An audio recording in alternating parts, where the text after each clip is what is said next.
Bon, tout le monde, est-ce qu'il y a quelqu'un qui se souvient grosso modo, parce qu'on a vu beaucoup de stock, mais qu'est-ce que vous vous souvenez qu'on a vu la dernière fois, mercredi passé? N'importe qui. Des copies. C'est bon? Des copies. Ça, c'est quoi, ça, les copies? Ouais, c'est vrai que... Vas-y. Bien, c'était les copies. Bien, les copies, en tout cas, vu que le Nouveau Testament, la Bible, là, il y a plusieurs copies, on peut, à travers ça, être capable de se dire que c'est vrai, parce que les autres affaires, des fois, ils ont une ou deux copies, même pas, là, sur les autres choses historiques. Mm-hmm. Okay. Ouais, c'est vrai qu'on a fini par, vous en souvenez, l'image des graines de café? Oui. On a vu qu'il n'y a aucun ancien document, de peu importe l'histoire, qui a le témoignage que le Nouveau Testament a. Ça veut dire que tu as des histoires comme Jules César avec la guerre de Gaulle, ou que tu as quelques manuscrits seulement, des centaines et centaines d'années après l'événement. C'est les plus vieux copies qu'on a. Comparativement au Nouveau Testament, on a 5800 manuscrits ou fragments, ou bouts de manuscrits, qui datent de quelques années après les événements. Donc, on a un gros témoignage de documents, de copies, qui fait qu'on peut toutes les mettre ensemble comme des acétates pour finalement voir c'est quoi le texte original qu'on avait. Vous vous souvenez de ça? C'est pas mal ça qu'on avait vu. Parce qu'on avait vu que vous allez entendre les gens qui attaquent le Nouveau Testament qui vont dire vous avez 400 000 variantes dans vos manuscrits différents, ça veut dire des différences, donc on ne peut pas se fier à vos documents. On avait vu que, grosso modo, 99,9% de ces variantes-là sont des erreurs de ponctuation, des mots inversés, des erreurs de grammaire, des choses comme ça, des choses qui influencent, mais en rien, le sens du texte. OK. Fait qu'aujourd'hui, on va commencer, on va continuer là-dessus plutôt, puis on est rendu à la page 62, au point B2, 3. Est-ce que tout le monde est là? Le point B2, 3. Juste avant, on va reprier.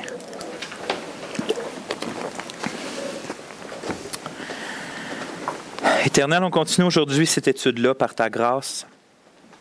Ce n'est pas une étude aussi théologique qu'on pourrait, dans le sens du mot, Seigneur, où qu'on étudie Dieu, mais on ne veut pas être ébranlé par les choses qui ne devraient pas nous ébranler. C'est pourquoi, Seigneur, on veut étudier ça, de pouvoir peut-être, Seigneur, éteindre les traits de notre chair ou des ennemis des fois.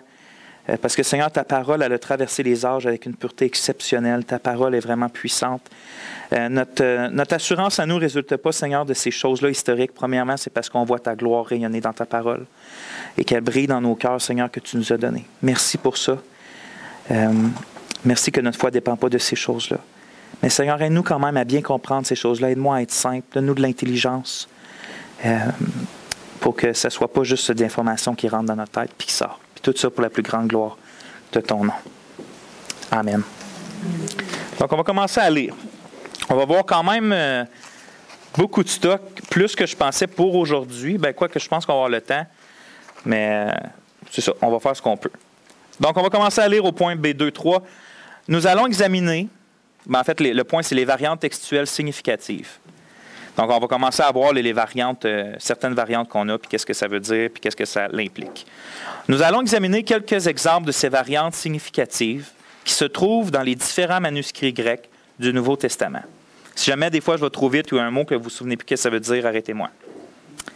Mais d'abord, il est essentiel de savoir que même si l'on dit de ces variantes qu'elles sont significatives, ce n'est pas en raison qu'elles changent quoi que ce soit à ce que nous croyons, les doctrines, ou comment nous devons agir, la pratique, mais plutôt que l'on retrouve une différence évidente quelconque en différents manuscrits. Ce qu'on veut dire, c'est que quand on parle de variantes dans les manuscrits grecs, ça ne veut pas dire que tout d'un coup, il y a un manuscrit qui enseigne le salut par les œuvres, puis tout d'un coup, il y a un manuscrit qui enseigne le salut par la foi. Tout d'un coup, tu as un manuscrit qui enseigne que Dieu n'est pas Trinité, puis tu as un autre manuscrit qui enseigne que Dieu... C'est pas ça qu'on parle. Il y a un manuscrit qui dit de ne pas tuer, puis un autre manuscrit qui dit de tuer.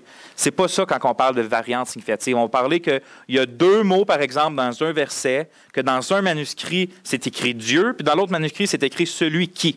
Donc, c'est deux mots clairement pas pareils. Puis c'est ça qu'on parle quand on parle de variantes significatives. Donc, ça touche nullement les doctrines, ça touche nullement aucun commandement qu'on a dans le Nouveau Testament ou dans l'Ancien.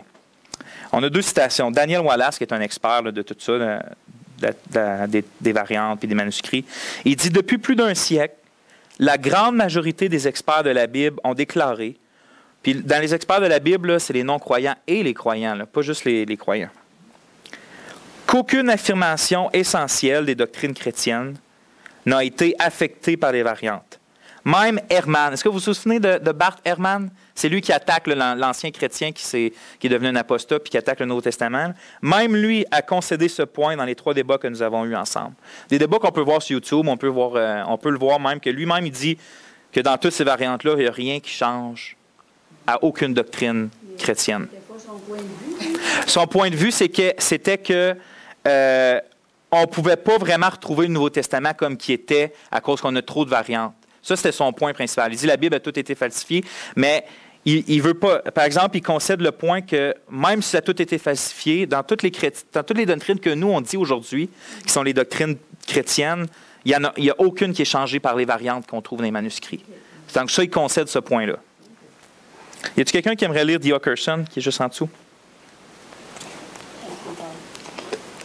Ce qui est en jeu, c'est la pureté du texte d'une nature si substantielle que rien de ce que nous croyons être doctrinalement vrai et rien de ce que nous commande de faire n'est en aucune façon compromis par les variantes.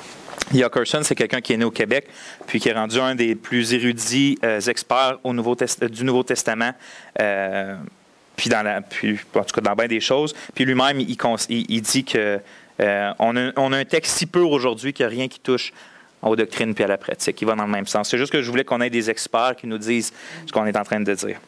Donc, retenons ces quelques affirmations. 1. Nous savons que plus de 99%,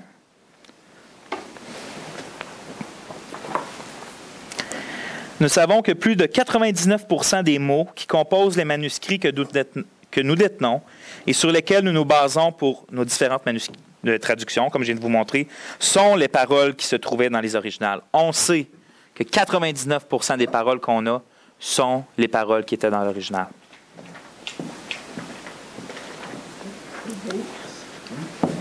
Pour le 2, de plus, nous savons où avec un accent, là, où l'endroit, là, c'est ça que je veux dire. De plus, nous savons où se trouvent les variantes. Donc, c'est pas que, bon, on sait que 99% de ça, c'est le texte original. Puis c'est pas que, après ça, on ne sait pas sont où les erreurs. Donc, peut-être que ce que tu lis, c'est une erreur, peut-être que ce n'est pas, peut-être qu'il y a une différence, peut-être que ce n'est pas. Non, on sait exactement l'autre 1%, là, les quelques 1500 variantes qu'on a, là, sont toutes là-dedans, sont toutes identifiées. Tu as un petit point, voici. Une variante qui veut dire ça, puis une autre variante qui inclut ça. Donc, on les a toutes spotées, on sait toutes sont où, là. Il n'y en a pas de cachées, on les a toutes. Ouais. Parce que c'est facile, tu mets tous les manuscrits ensemble, tout est à l'un à côté de l'autre, c'est pas de même ça se passe, mais mettons. Là. Puis là, tu regardes, puis ils sont tous pareils, mettons, sauf, lui ici, il rajoute un mot. Lui, il en enlève un. Fait qu'on est capable facilement de les spotter. Là. Puis ça, c'est justement, on est capable facilement de les spotter parce que tout est quasiment pareil. C'est comme si je vous mets là, 10 feuilles noires, là, toutes noires, avec un petit point blanc là, un petit point blanc sur elle, vous êtes capable de les repérer facilement à cause que tout est tout pareil. C'est la même chose avec les manuscrits. Point 3. Même avec ces variantes, aucune doctrine ou commandement n'est compromis. Là, c'est juste comme 4 petits résumés qu'on voit. Là. Même avec ces variantes, ou qu'on sait où sont où, aucune doctrine ou commandement n'est compromis. C'est le mot qui va là.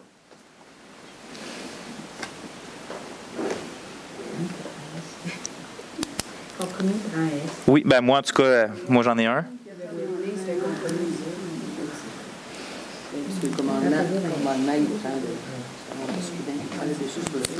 Moi, je ne pourrais pas vous dire, moi, c'est correcteur automatique. Et point 4, et même lorsqu'il y a des mots différents, dans différentes copies anciennes du même verset, ce qui est une variante, dans la plupart des cas, la décision correcte est assez claire et il y a vraiment très peu d'endroits où les variantes textuelles sont difficiles à évaluer. Donc, pour un résumé, 99% de ça ici, on sait que c'est l'original. 99% de tout ça. Ça laisse 1500 variantes dans tous les mots. Ensuite, on sait où sont où là-dedans.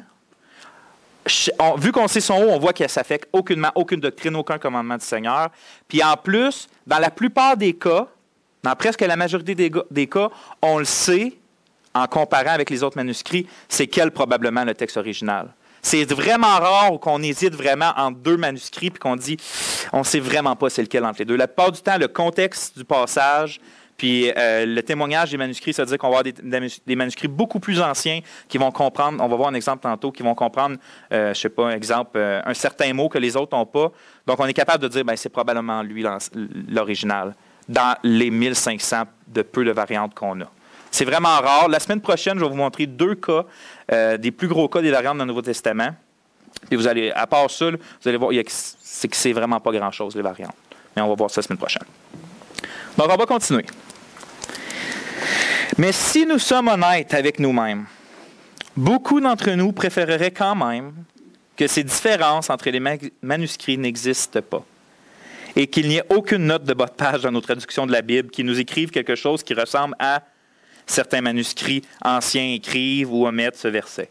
Vous avez déjà lu ça dans vos petites Bibles, là, dans vos Bibles d'études ou dans vos Bibles normales, il y a une petite note, certains manuscrits anciens omettent ce verset. C'est le cas de Jean 7, verset 4, je pense. Dans la plupart des Bibles, ça passe de 3 à 5. Parce qu'avant, quand ils ont commencé à faire les Bibles, ils mettaient ce verset-là, puis tout le monde a découvert certains manuscrits que c'est un verset qui ne change pas grand-chose, puis on voyait que c'était sûrement un ajout, fait qu'on l'a enlevé.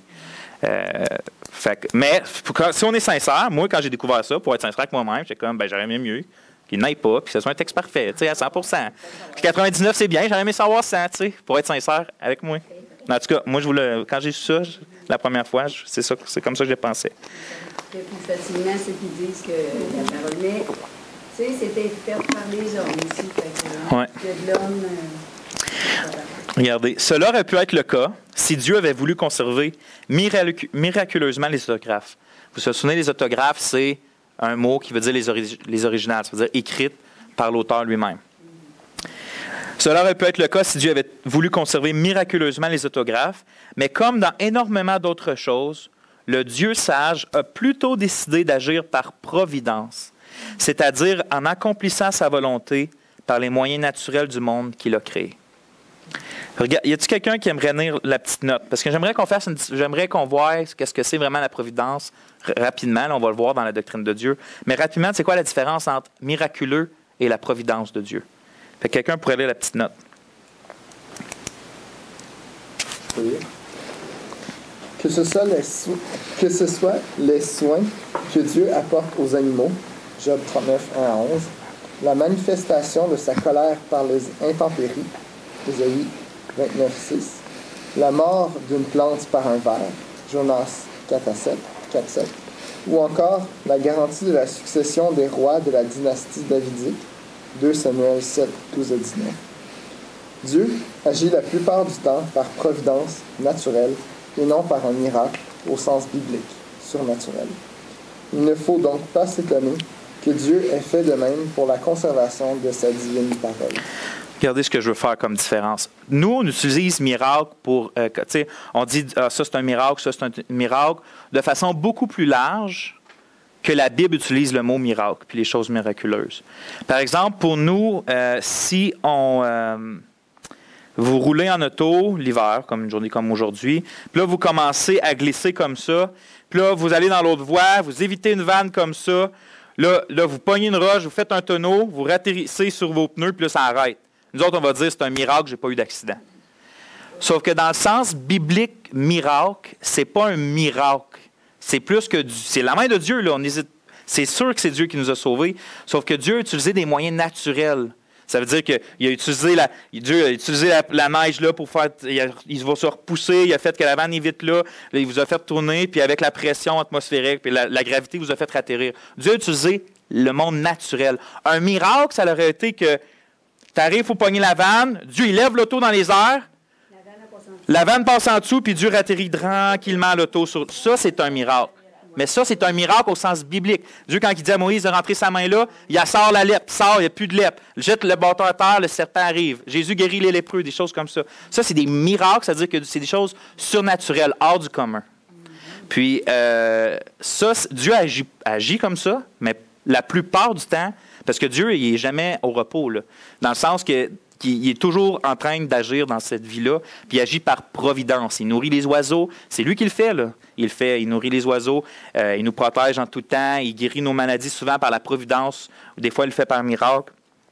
C'est juste pour dire que, vu qu'on voit que Dieu, globalement, il agit par providence, c'est pas étonnant que même pour la Bible, il a décidé de la conserver au travers des siècles, pas, comme j'ai dit la dernière fois, en mettant là, un sac en or céleste par-dessus les manuscrits du Nouveau Testament, qui premièrement étaient des rouleaux, ça de gros, puis ça de long.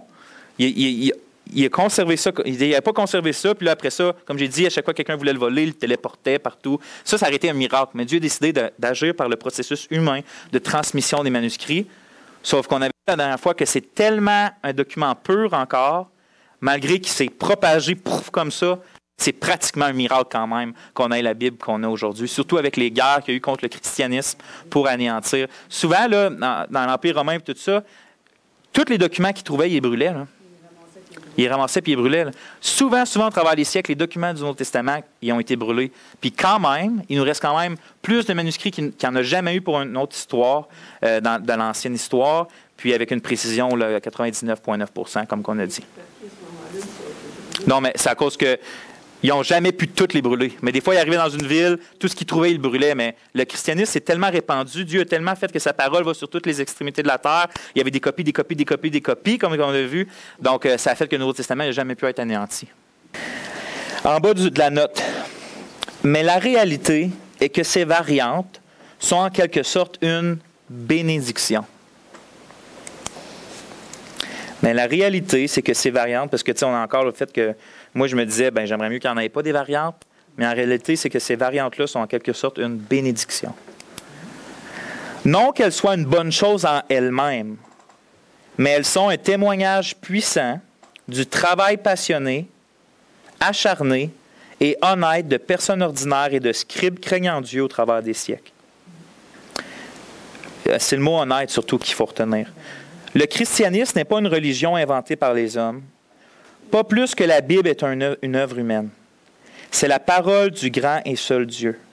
C'est pourquoi la grande majorité des copistes au travers les années n'ont pas eu pour but de falsifier un texte afin de propager un mensonge, mais ont toujours voulu rendre le texte original le plus fidèlement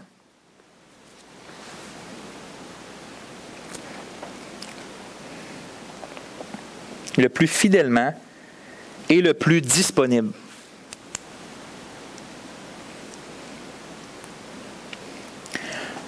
Donc, ont toujours voulu rendre le texte original le plus fidèlement et le plus disponible au travers le temps et le monde, car pour eux, cela était la pure vérité. Pourquoi que je parle de ça? C'est à cause qu'on s'en vient bientôt au point où on va comparer la transmission de la Bible avec la transmission du Coran. Puis on voit que les chrétiens n'ont jamais voulu cacher les variantes. Ils n'ont jamais voulu créer juste prendre tous les manuscrits, créer un texte, puis tout effacer le reste. Ils ont tout le temps dit, ben c'est Dieu qui l'a fait, nous autres, on va le propager. Puis oui, l'erreur est humaine, mais Dieu va surveiller tout ça. T'sais, des erreurs se sont produites, on continue à lire, certes, mais nous savons exactement où elles sont et nous ne cachons rien, informant le lecteur de la Bible qu'à tel ou tel endroit, certains manuscrits disent plutôt ceci ou cela. Cela témoigne aussi qu'il n'y a donc pas eu un groupe de dirigeants qui imposent aux autres fidèles un livre religieux qu'ils doivent aveuglément accepter. Non, la vraie Église, au travers de l'histoire, a eu comme seule autorité le Seigneur Dieu, et elle s'est fiée à sa providence dans la transmission de manuscrits pour déterminer le texte original de sa sainte parole. Tu n'as jamais eu, dans l'histoire des vrais chrétiens, une gang de gars ou de femmes qui ont dit on va décider on va décider c'est quoi la Bible, puis on va l'imposer aux autres, puis on va effacer tout ce qu'on pense qui n'est pas la Bible. Non, ils ont dit la Bible, c'est la Bible. Dieu la propage, nous on fait des copies, même on identifie les erreurs qui se passent, on recrée le texte selon ce qu'on voit dans les copies, puis Dieu il s'occupe de tout ça. Tout le monde a écrit Coran? Oui. Est-ce que tout le monde sait c'est quoi le Coran? Oui, c'est la Bible des musulmans. OK, c'est bon.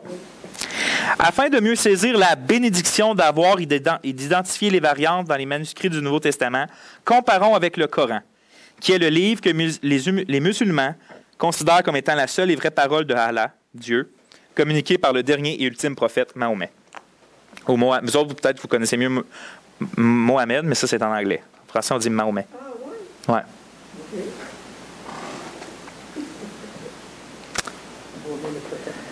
Contrairement à nos différentes traductions de la Bible, ou même à nos différentes versions du texte grec du Nouveau Testament, le Coran ne contient aucune note de bas de page indiquant une variante quelconque dans ses manuscrits.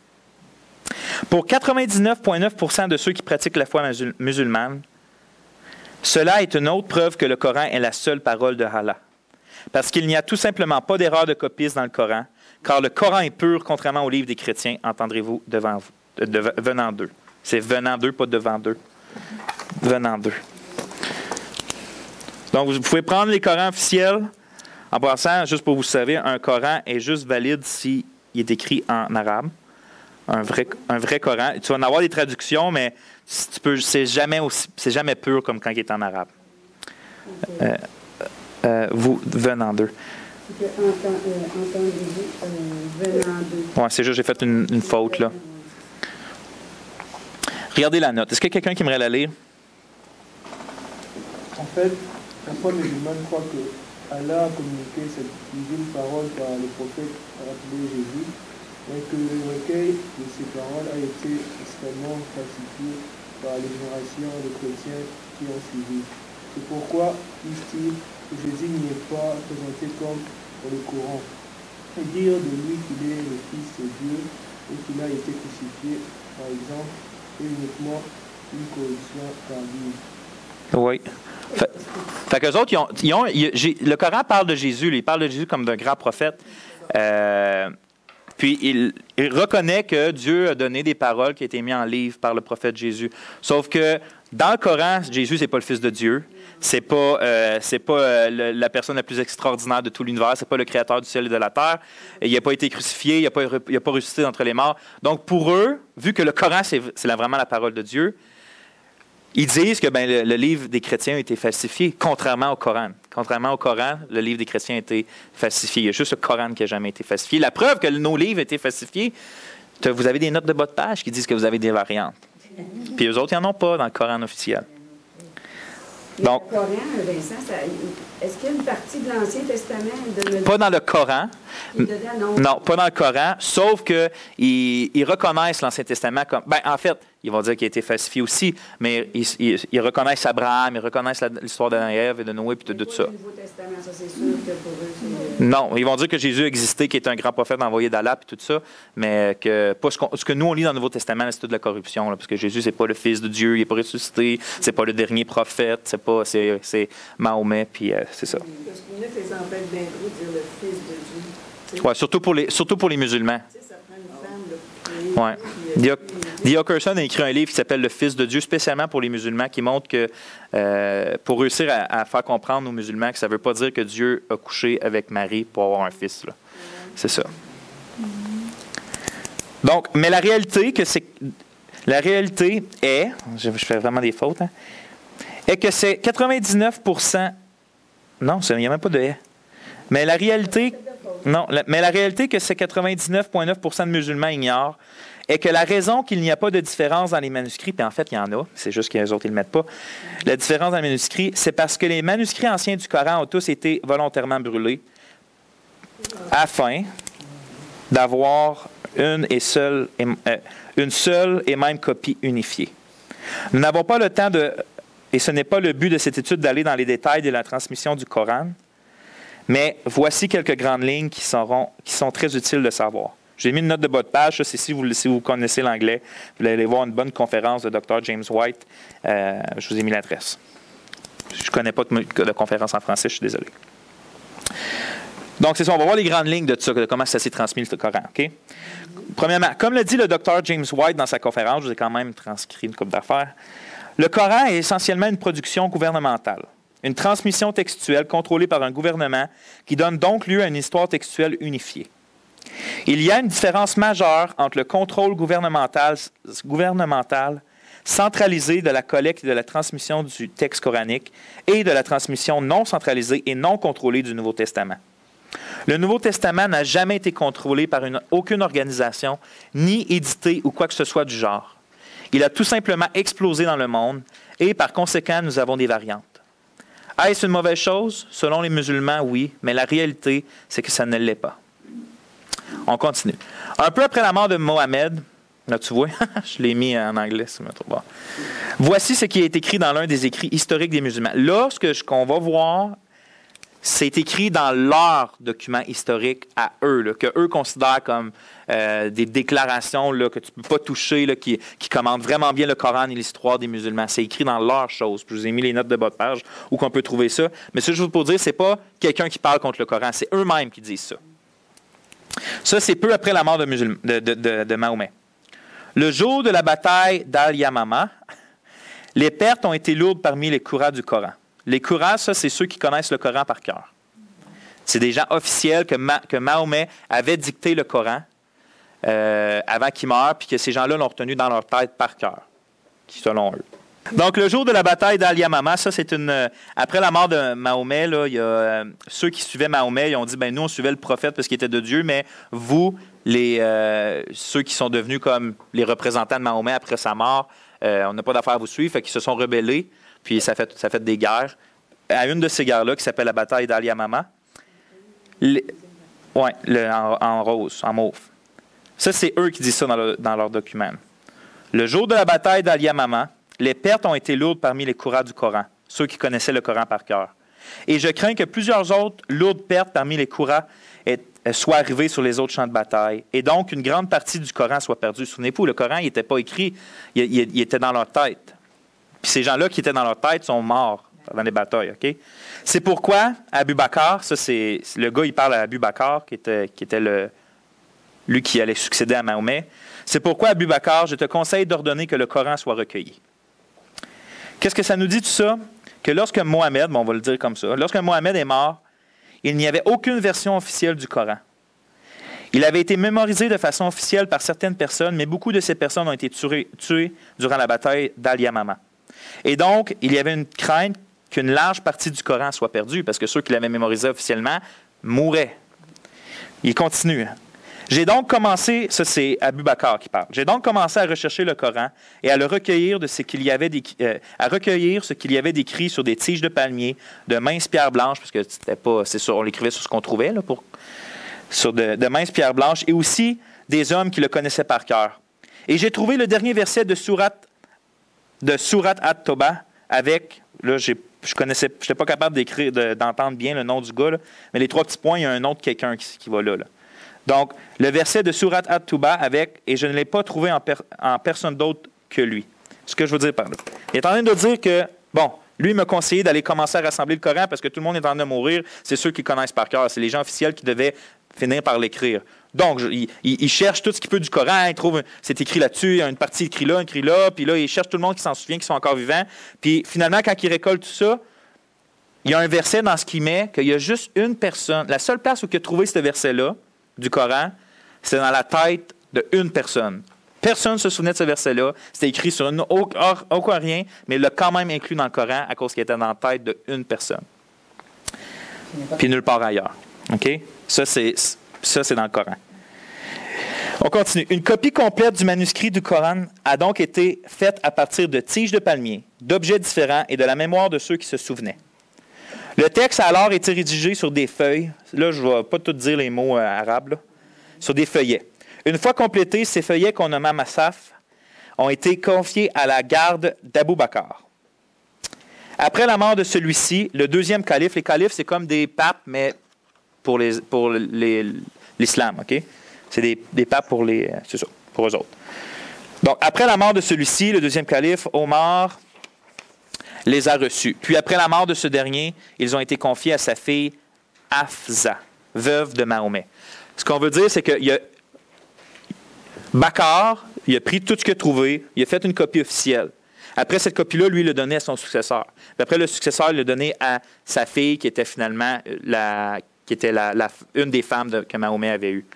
Une copie qui a été faite à partir de tout ça, à partir de la mémoire de tel, fait une copie, puis là, cette copie-là, on la garde, on la passe à lui, puis on la passe à elle. OK? C'est ça qui s'est passé au début. Puis environ 18 ans plus tard, le nom que vous voyez là, Ah ouais? Ouais, je dis, tout le monde a dit. Ah ouais, non. C'est Ouda Fahim al-Yaman. Remarque, ce gars-là remarque que sous le califat d'Othman, Othman, ça c'était le successeur de Bakar, c'est-à-dire c'était comme le deuxième pape, ou deux ou troisième pape. Pas pape, là, je dis pape pour que vous savez, mais c'est un calife, le deuxième ou troisième calife, qui règne entre 644 et 656. Que les peuples des régions de Syrie et de l'Irak se disputent sur les différentes prononciations de certains mots du Coran. Le calife, percevant les risques de division, décida alors de faire de nombreuses copies de celles que détenait Abu Bakr. Vous vous souvenez la copie qui s'est passée, la copie officielle, recueillie par tout ça, elle s'est passée. Fait qu'il décide de faire des copies de cette copie-là. Là, je suis rendu ici. OK, bon. De nombreuses copies de celles que détenait Abu Bakr, le premier calife, et les envoya aux différents endroits du monde musulman. Le calife Othman, par peur que de nouvelles disputes se produisent, donna ensuite l'ordre que la copie originale de ce qui avait été envoyé et tout autre matériel coranique soit détruite par le feu. Cette révision d'Othman s'est produite environ 20 ans après la mort de Mohammed. Résumé. Mohammed il meurt. Il n'y a pas de copie officielle.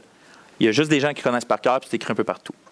Ces gens-là qui le connaissent par cœur sont en train de mourir dans la guerre. Fait qu'ils se réveillent, ils disent on va perdre le Coran, on va perdre ce que Mohammed a communiqué. Donc, il y en a un qui se réveille, décide d'aller chercher toutes les informations qu'il peut, fait une copie. Cette copie-là, il la garde précieusement, il la donne à son successeur, qui la donne à son successeur, qui la donne à sa fille. 18 ans plus tard, on se rend compte que partout dans les pays musulmans, le monde qui avait retenu des choses par cœur, finalement, que ça ne fit pas trop tout le monde. Fait que là, par peur qu'ils se mettent à avoir des sectes-là, des différentes versions, le gars, il reprend cette copie-là que une des femmes de Mahomet avait gardée. Il en fait plein de copies, il les envoie, puis par peur que les gens reviennent voir ces copies-là puis fassent des différences, il décide de tout brûler ce qu'il y avait. Même la copie officielle. Il fait qu'il reste juste les copies des copies qui avaient été faites de la mémoire puis des bouts de choses. C'est ça qui est envoyé partout. OK? Je vais baisser un peu le son ici. Bon. Je pense que les enfants sont réveillés.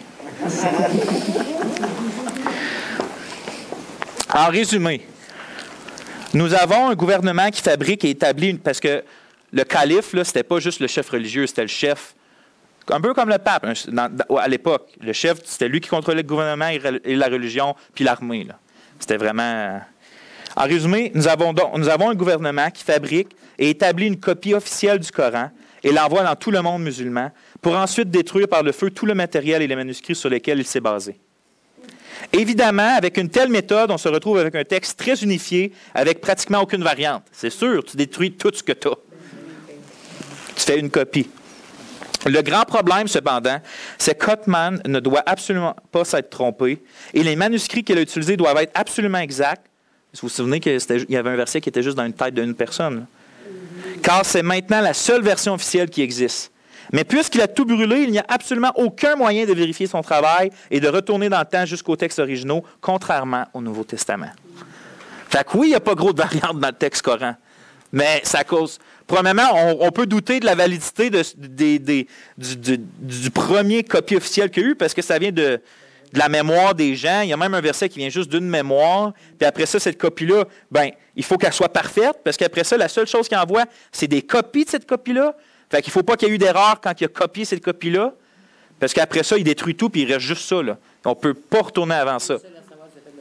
Hein? Ouais, puis lui, il est mort ça fait longtemps. Fait que nous, il n'y a juste aucune façon actuelle de retrouver qu'est-ce que le Coran était au début, parce que selon eux, Mahomet a cité le Coran pendant qu'il le recevait là, divinement. Il le citait, puis les gens l'apprenaient. Puis c'était la parole de Dieu. Fait qu'il n'y a aucune façon de savoir si que dans le Coran aujourd'hui officiel, qu'eux disent que c'est la parole sans erreur, sans variante, sans erreur de copie, c'est vraiment l'original. Il n'y a aucune façon de le savoir. Aucune façon.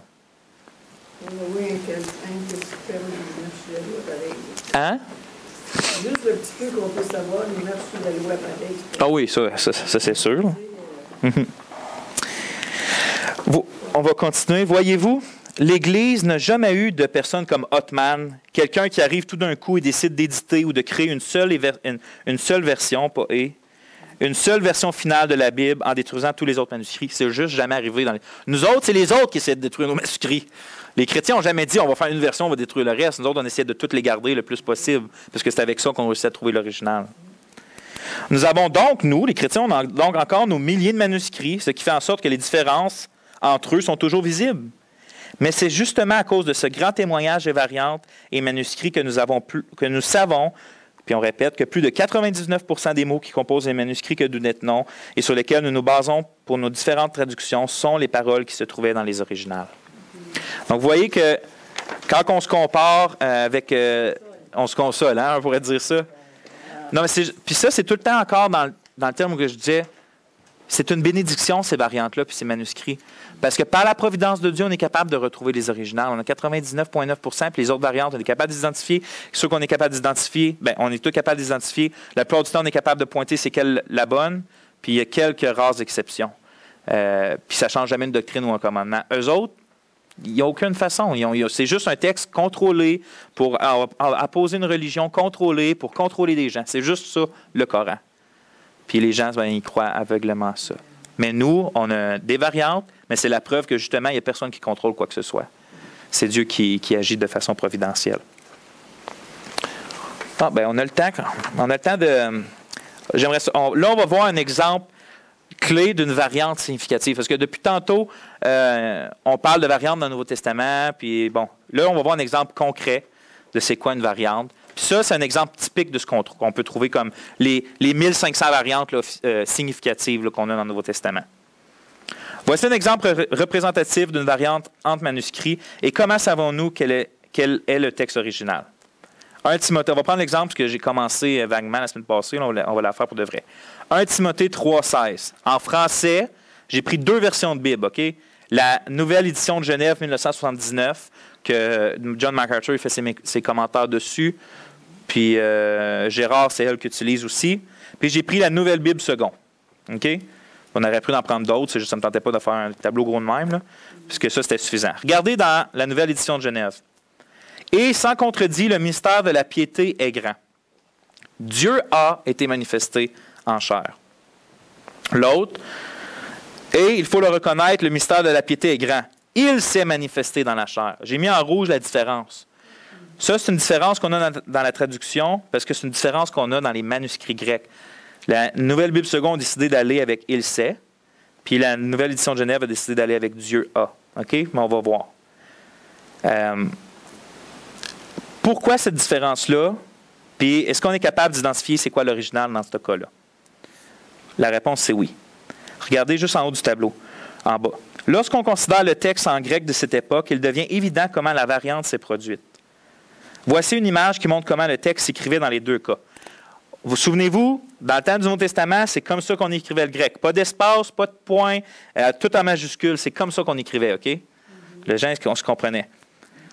J'ai mis en rouge, tout le verset est pareil dans le grec, sauf ce qui est en rouge.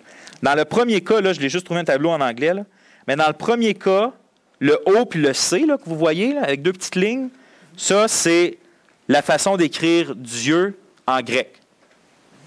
Puis en bas, le O puis le C sans petite barre, c'est la façon d'écrire « il, c'est » ou « celui qui » en grec.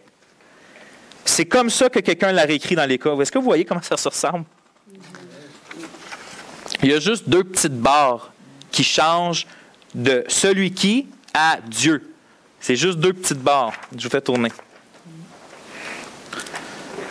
Donc, les seules choses qui différencient les deux sont 2 petites lignes. Il est donc facile à comprendre comment un copiste aurait pu faire une erreur. C'est très subtil. Quelqu'un écrit OC, eh bien, je vais le dire comme OC, ça voulait dire celui qui, mais s'il rajoutait une barre dans le haut puis une barre en haut, ça voulait dire Dieu. Fait qu'on voit comment, à force de copier, à un moment donné, quelqu'un a pu le prendre pour Dieu ou quelqu'un a pu l'écrire OC, là. Fait que c'est comme ça qu'à un moment donné, on voit qu'il y a pu avoir une erreur qui s'est glissée à quelque part, à cause que ça se ressemble tellement. Donc, on voit ça. OK, on comprend comment l'erreur a pu se produire, mais est-ce qu'on est capable de savoir lequel des 2 variantes était probablement l'original? Est-ce qu'on est capable de le faire? Puis la réponse, encore une fois, c'est oui. Puis on est capable juste à cause qu'on a plein de manuscrits pour se gager. Regarde bien. En bas, dans le milieu. La première chose qu'on remarque est que le mot « théos », Dieu, est dans beaucoup de manuscrits les plus récents. C'est les plus récents, c'est-à-dire les plus proches d'aujourd'hui. Mais lorsque l'on regarde les plus vieux manuscrits, c'est-à-dire ceux qui sont le plus proches de quand il a été écrit, puis qu'on regarde ceux qui contiennent 1 Timothée 3,16, c'est seulement le mot os, pas théos, mais le mot os, celui c'est ou celui qui qu'on trouve dans ces vieux manuscrits-là. Dans le fond, on le dit dans mes mots. Puis, juste, j'ai pas dit ça la dernière fois, mais juste pour que vous sachiez, plus un manuscrit est proche de sa date d'écriture, plus il est fiable, plus il y a moins de chances d'avoir eu des erreurs dedans. Parce que plus c'est court dans le temps, moins il y a d'erreurs, plus tu l'étends, plus il y a des erreurs. C'est pour ça que plus les manuscrits sont proches de la date d'écriture, habituellement, c'est eux autres qu'on se fie. Okay? Fait que quand on prend les manuscrits le plus proches d'aujourd'hui, dans les années, mettons, les années 400 et les années 1500, souvent, c'est le mot théos, Dieu, qui est dans nos manuscrits. Mais quand nos plus vieux et nos plus fiables manuscrits qui datent d'avant ça, dans les années 300, 200, là, c'est le mot os qu'il y a. OK? Ça veut dire que nos plus vieux manuscrits, ce n'est pas Dieu qui écrit, mais c'est celui qui. De plus, voici une image de 1 Timothée 3,16 qui se trouve dans le Codex Sinaiticus, qui est, je vous l'ai dit la dernière fois, c'est un manuscrit grec qu'on a qui contient tout le Nouveau Testament. C'est comme un livre avec des pages jaunes, avec des dizaines de colonnes dessus. C'est pas comme un livre comme aujourd'hui, mais c'est comme un livre qui contient absolument tout le Nouveau Testament, puis ça date d'environ des années 310-350. Puis regardez ça, là. Ça, on peut voir ça sur Internet, j'ai été le chercher. Quand on va chercher dans ce document-là, puis qu'on zoome à cette place-là, ça, c'est 1 Timothée 3,16, OK? À votre coin droit, la deuxième ligne, là, voyez-vous, il y a OC, mais il y a 3 petits points avec OC avec une ligne. Les 3 petits points avec OC et avec une ligne, là, ça, c'est Théos. C'est la façon qu'il l'écrivait. Les experts disent que ça a environ été ajouté 700 ans après le manuscrit que vous voyez en dessous, là. Le manuscrit original, le manuscrit en dessous, c'est le Codex Sinaiticus. Lui, c'est OC, vous voyez, il n'y a pas de petite barre dedans, ça veut dire celui qui, mais pas Dieu. Mais on voit que 700 ans après, il y a quelqu'un on ne sait pas pourquoi, il a mis 3 petits points, il a rajouté 3 petits points avec de l'encre, puis il a marqué OC. Est-ce qu'il voulait dire peut-être que c'était OC? Est-ce qu'il voulait dire je ne sais pas, mais il a rajouté ça. Fait qu'après, ça se peut que des gens qui ont copié à partir de là pour le propager ont dit « Ah, mais peut-être qu'ils voulaient dire que c'était aussi qu'il y avait là avec une barre. » Fait qu'ils l'ont intégré dans le texte. Fait que ça a commencé plus tard à avoir des copies avec Théos au lieu de os. Est-ce que vous comprenez où je vous ai perdu? Quand on voit ça de même, ça veut dire que la personne qui voit ça, okay. Il dit premier, il s'est trompé, puis qu'il s'est repris, donc ils ont pris ce que tu dis l'an dernier. Bon, c'est ça, OK. Pas toutes. On a des manuscrits récents qui ont quand même os, mais il y en a qui avaient Théos. Fait qu'on voit par la providence de Dieu qu'on est même capable de voir où qu'elle s'est passée probablement l'erreur. Ça, c'est à cause. Si on aurait brûlé les manuscrits, on ne l'aurait pas, ça. Mais là, on l'a. Ils sont tous sur Internet, en plus, à notre époque. N'importe qui, vous et moi, je l'ai là, direct sur ma page. On clique, tu spots, puis tu le vois. Donc, c'est ça. C'est pour ça, à cause que les plus vieux manuscrits, à cause des manuscrits comme qu'on voit là, qu'on voit que l'original, c'est probablement juste OC, donc celui qui a été manifesté en chair, et non Dieu a été manifesté en chair. C'est ça que les experts ils disent. En tout cas, la plupart des experts, ils vont y aller pour la version celui qui au lieu de Dieu. Ça, ce qu'on vient de voir, c'est une variante textuelle du Nouveau Testament. Il n'y a aucune doctrine qui est mise en jeu, il n'y a aucun commandement, puis on est capable d'identifier les experts. Là, moi, c'est un exemple. Je vous ai omis plein d'informations, puis ça aurait été trop long. Mais il y a des détectives de ça, des chrétiens détectives, que eux, ils connaissent tous les manuscrits par terre quasiment, ils sont capables d'aller spotter là. Ils mettent des lumières là, pour voir, parce que les manuscrits avant, ça coûtait tellement cher que souvent, on effaçait, puis on réécrivait par-dessus, mais ils mettent des lumières spéciales que tu vois ce qui est écrit avant, puis ils retrouvent des affaires. Eux autres sont capables bien mieux que moi, puis on est capable, dans la majorité des cas, de savoir c'est quoi l'original, même avec ces variantes-là. Fait que ça laisse vraiment pas beaucoup de place dans le Nouveau Testament où on n'est pas sûr du texte original. Vraiment pas beaucoup de place. Puis même quand on n'est pas sûr, ça ne change absolument rien aux doctrines et aux commandements. L'exemple que nous venons juste de voir, c'est le dernier paragraphe, de faire rapidement, pour nous montrer que l'ampleur des manuscrits que nous détenons de la Bible, avec ses variantes, n'est pas une mauvaise chose. Au contraire, sans eux, nous n'aurions absolument aucun moyen de déterminer quoi que ce soit de ce verset ou de n'importe quel, et nous aurions été dans la même situation embarrassante que celle du Coran. Donc, c'est ça pour aujourd'hui. La semaine prochaine, je pense qu'on va juste finir avec 2 gros exemples du Nouveau Testament, des variantes, les plus grosses. Puis après ça, on va finir par rapport à ça.